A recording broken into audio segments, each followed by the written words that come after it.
5 speaking lessons from the master teacher. Many of us know that Jesus was called the greatest teacher ever lived. Now, if the greatest teacher that has ever lived is known for being a good speaker, a good expresser, or a good inspirer, then we ought to learn from them. Now, in my book, The Voice Command, there's a full chapter about lessons from the great teacher. We combine lessons from Jesus, how he spoke and influenced people, but at the same time, I share with you lessons I pick from Ecclesiastes and Psalms from the greatest preacher, the one who said, "Verily, verily, I say unto you," the preacher. But today, I'm going to give you a glimpse of that. I'm going to share with you 5 lessons from Jesus' model of teaching. If you're a Bible reader, even if you're not a Bible reader, but for the sake of learning, go in the Bible and look for Matthew chapter 5. When Jesus delivers his only known sermon, the time when he taught us about the summary of the whole Bible, the summary of the whole world. And this is where it starts. In chapter 5, verse 1, it tells us that seeing the multitudes, he went up the mountain. And when he was set, his disciples came unto him. It starts with, and when he was set. And when he was set, that means preparation. If Jesus, omniscient, omnipotent, omnipresent, all-knowing, all-capable, could take time to prepare himself to speak to the multitude, how dare you come to speak to us when you're not prepared? How dare you not to get some time off to go through your presentation before you come and speak to us? I was reading the book Talk Like TED, and I realized on average, the great speakers we know in the world rehearse almost 14 times. There are those who rehearse 200 times. There are those who rehearse 7 times. But how many times do you have as a standard to rehearse? So, Matthew chapter 5 continues. And then it reaches this point and says, and when he was set, he opened his mouth and taught them, saying. So, when he was set, he was ready to speak, and he started speaking, and this is how he taught them. Blessed are the poor in spirit, for theirs is the kingdom of God. Blessed are they that mourn, for they shall be comforted. Blessed are the meek, for they shall inherit the earth.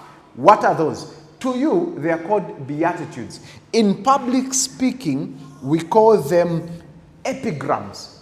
Epigrams is when you know what you want to share, the lessons you want to give, the wisdom, words of wisdom you want to inspire us with. And then write them as vague as they come to your mind. And after you write them, find a way of redrafting them for them to be rhythmic and to balance. He could have said, it is good for those who are very humble because for you, you ultimately, no.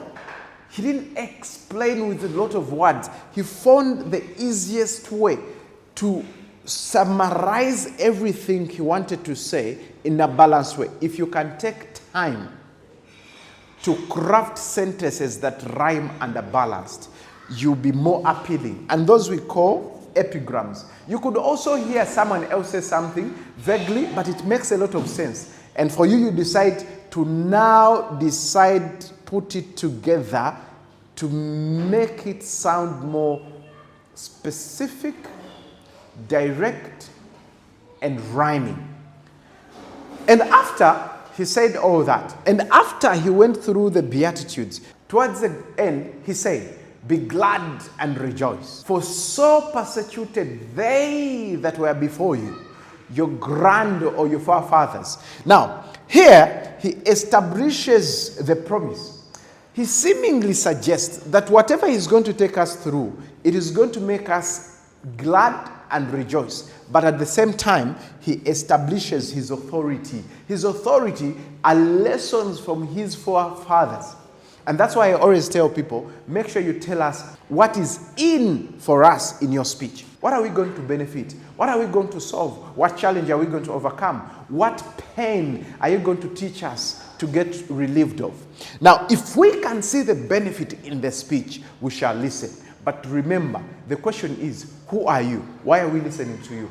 Are you getting lessons from referring to a book, referring from masters, referring from experts? Are you an expert yourself? Establish your authority before you continue speaking.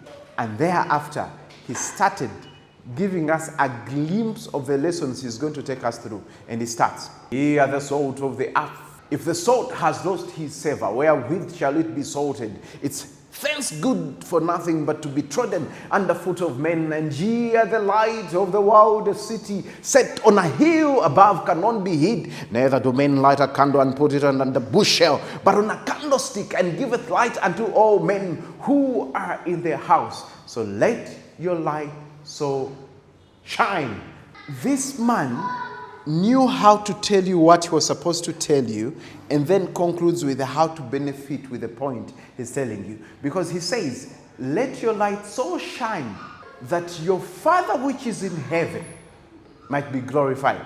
Now later we shall learn why it is advantageous to you if your Father is glorified. The last lesson we are going to learn here, after he takes us through that, he starts saying, "Ye have heard, ye have been told by the old." Identify.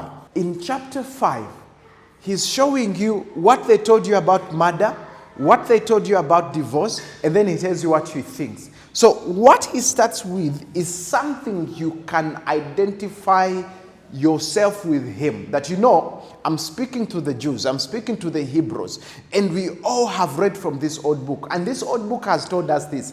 Now, if we can start from a point where we relate from, we identify from, I can suggest new things. For instance, if I can say, as Africans, we are usually told not to speak up in front of our adults. And for that reason, we have grown up a little bit timid when it comes to speaking up. And today, ladies and gentlemen, I'm going to share with you why you need to speak up as an African. I've already identified with you. Now I suggest what I'm going to talk about, and then I talk about it. 5 of the lessons from the 17 lessons we have in the Voice Command, our book, which has a chapter that will tell you the 17 lessons from the master teacher. I hope you've gained something, and if you have, share, comment with a question, or like if you found any value. And if you have any questions about our public speaking programs, just click the button interested and we shall give you details. Otherwise, see you in the next video.